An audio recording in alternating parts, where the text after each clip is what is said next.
کیا انہیں نہیں معلوم تھا جتنے بڑے بڑے دشمنان اہل بیت تھے، کیا انہیں نہیں معلوم تھا کہ فضائل، علم، تقوی سب کچھ اللہ نے ان میں منحصر رکھا ہوا ہے؟ یہ جانتے تھے. اگر نہیں جانتے ہوتے تو حجت ہی تمام نہ ہوتی، تو پھر تو ان کا قصور کیا ہوتا؟ اللہ نے جس پر حجت تمام نہیں کی اس پر کوئی عذاب بھی نہیں کیا ہے. کیا حاکم شام کو نہیں معلوم تھا کہ امیر المومنین کون ہے؟ جانتا ہے. ایک مرتبہ ایک شخص آتا ہے حاکم شام کے پاس گفٹ لے کر.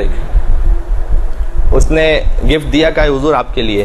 تو اس کا بیٹا یزید بیٹھا ہوا تھا اور ساتھ میں عمر ابن عاص بیٹھا ہوا تھا، اس کا وزیر. حاکم شام نے کہا کہ یہ گفٹ اسے ملے گا جو علی کی فضیلت میں سب سے اچھا شعر کہہ دے. یہ گفٹ اسے ملے گا. صحیح؟ دشمنان علی کے درمیان علی کی فضیلت کا مشاعرہ ہو رہا ہے، جس سے ہمیں بات سمجھ میں آتی ہے کہ فقط مولا کائنات کے لیے شعر کہہ دینا اور واہ واہ کر لینا کافی نہیں ہے. وہ تو وہ بھی کر رہے تھے. صحیح.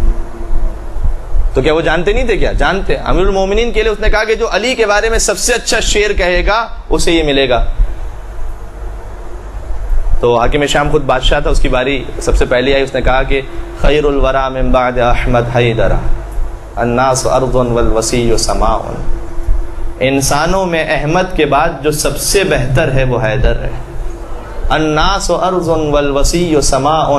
انسانوں کی مثال زمین جیسی ہے اور مصطفیٰ کے وسیع کی مثال آسمان جیسی ہے. اس نے شعر کہا. یہ میثم تمار کا، عمار یاسر کا، سلمان فارسی کا شعر نہیں ہے. اس نے کہا کہ علی کی مثال ایسی ہے، باقی سب زمین پر، علی آسمان پر. یہ جانتے تھے سب. یزید کی باری. یزید نے کہا علی ان کا ملیحۃ، علی کی مثال ایسی جیسے ایک شخص کی 2 بیویاں ہوں. اب اس کا جیسا کیلیبر تھا اس نے اس حساب سے. ٹھیک ہے.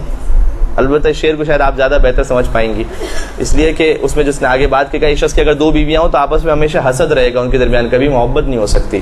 کہ لیکن علی کا کوئی کتنا ہی بڑا دشمن کیوں نہ ہو، فضیلت علی کا اقرار کیے بغیر نہیں رہ سکتا وہ. یزید نے کہا.